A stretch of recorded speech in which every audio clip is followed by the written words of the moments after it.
El estoicismo. Esa noble filosofía nacida en las calles de Atenas, donde los sabios no lloran, no se ríen demasiado, y si les cae una paloma encima mientras meditan en una plaza pública, simplemente dicen, es conforme a la naturaleza. Porque si algo define al estoico, es la serenidad con la que acepta que la vida está llena de cosas incómodas, impredecibles y, a veces, bastante pegajosas. Pero lo que no todo el mundo sabe, y aquí es donde se empieza a poner sabroso el asunto, es que detrás de esa fachada de rectitud, compostura y dominio de las pasiones, había un pequeño rincón oscuro, medio oculto, medio filosófico, donde se entrelazaban dos temas que nos hacen sudar incluso en invierno, la sexualidad y el amor. Sí, amigos y amigas, los estoicos hablaban de sexo y de amor, pero no como tú piensas, no con corazoncitos en los ojos, ni con playlists de reggaetón sensual de fondo. Lo suyo era más, ¿cómo decirlo?, sobrio. Como si Sócrates te diera una charla TED sobre cómo conquistar a alguien sin mover una ceja. Listos para adentrarse en este laberinto de pasión contenida, prácticas de autocontrol y una que otra frase incómodamente honesta sobre la carne y el alma. Vamos allá. Empecemos con una pequeña pregunta. ¿Puede un estoico enamorarse? Porque si nos guiamos por la idea moderna del amor, que incluye maratones de películas, mensajes de ya comiste, cada 3 horas y debates eternos sobre dónde pedir comida, entonces, no. Al menos no sin que Epicteto se aparezca en tu cocina, señale el celular y diga, eso, hermano, es un apego. El amor para los estoicos era una emoción peligrosa. Sí, así como suena.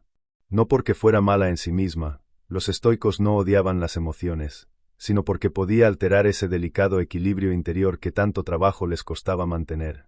Ellos no querían ser piedras, querían ser templos, firmes, serenos, pero no fríos. Y ahí es donde entra la clave, el control. Para entender esto, vamos con uno de los grandes, Séneca, el filósofo español que, en su tiempo libre, asesoraba a Nerón, sí, ese Nerón, y escribía cartas larguísimas que parecen emails de alguien con demasiado tiempo y muy poco filtro emocional. En una de sus cartas a Lucilio, le dice algo así como, ama, pero con juicio. O sea, ama, pero no pierdas la cabeza. Y mucho menos el calendario fiscal. Para Séneca, el amor irracional, ese que te hace decir cosas como solo quiero ver cómo respiras, era una especie de delirio. Y claro, el delirio no era algo que un buen estoico pudiera permitirse.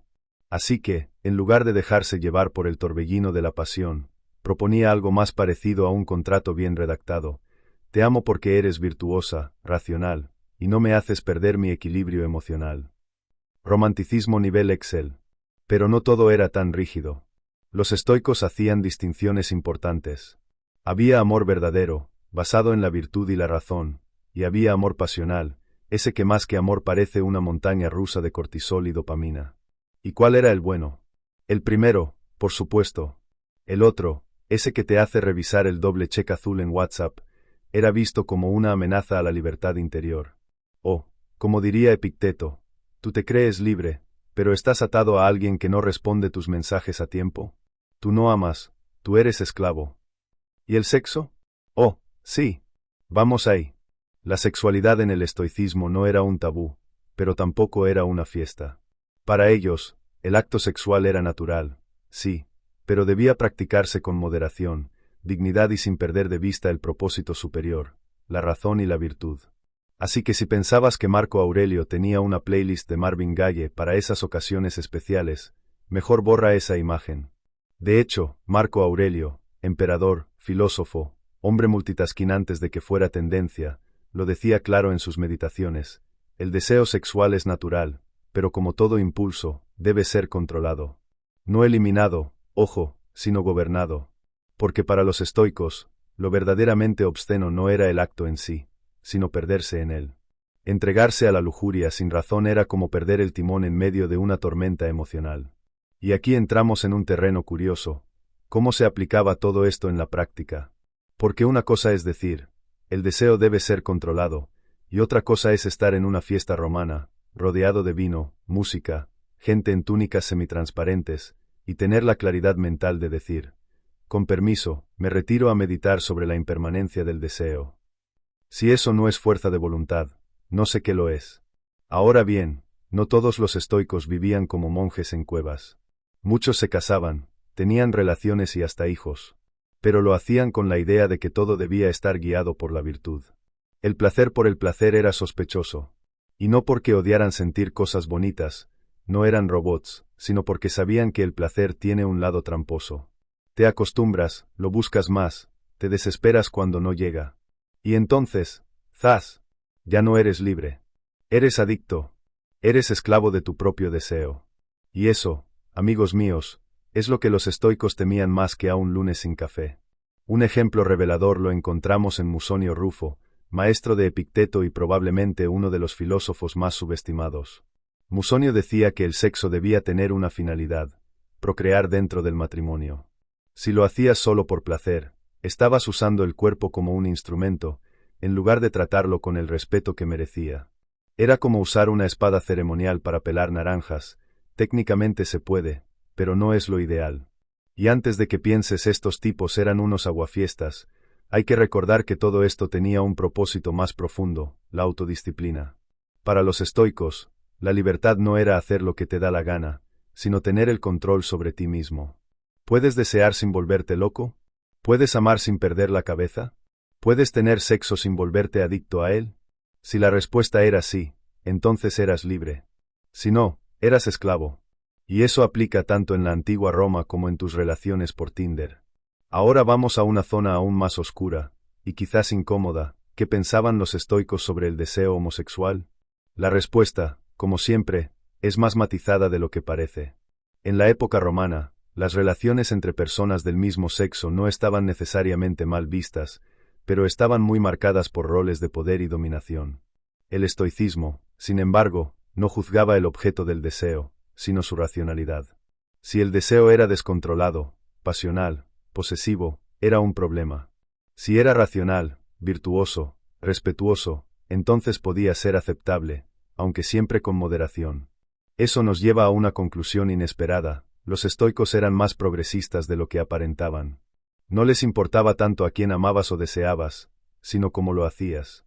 ¿Era tu amor guiado por la razón y el respeto mutuo? ¿O eras como un gato en celo corriendo por el tejado de tus emociones? Ahí estaba la diferencia.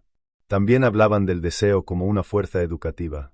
Séneca, por ejemplo, decía que nuestras pasiones pueden enseñarnos algo si aprendemos a observarlas. No se trataba de reprimir, sino de comprender. No se trataba de no sentir, sino de no ser arrastrado por lo que sientes. Así, el amor se convertía en una escuela, y el sexo en un campo de entrenamiento de la virtud. Entonces, ¿qué nos queda de todo esto? ¿Debemos renunciar al placer, al deseo, al romance, a las largas caminatas de la mano por la playa? ¿Debemos convertirnos en estatuas de sal con toga y mirada severa? No necesariamente. Lo que el estoicismo nos invita a hacer es reflexionar sobre nuestras emociones y deseos, sin ser sus esclavos. A vivir el amor con profundidad, pero también con inteligencia. A practicar la sexualidad no como una adicción, sino como una expresión del respeto mutuo y la responsabilidad. ¿Difícil? Claro que sí. ¿Imposible? No.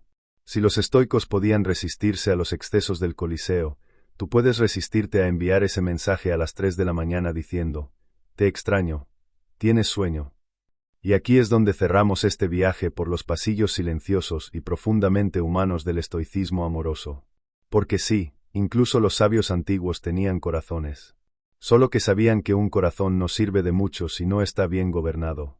Así que, si te gustó este recorrido, si te reíste, aprendiste algo nuevo, o ahora sientes el impulso de replantearte tus decisiones sentimentales con una taza de té y cara de Marco Aurelio, te invito a hacer algo muy estoico, pero también muy moderno: suscríbete al canal.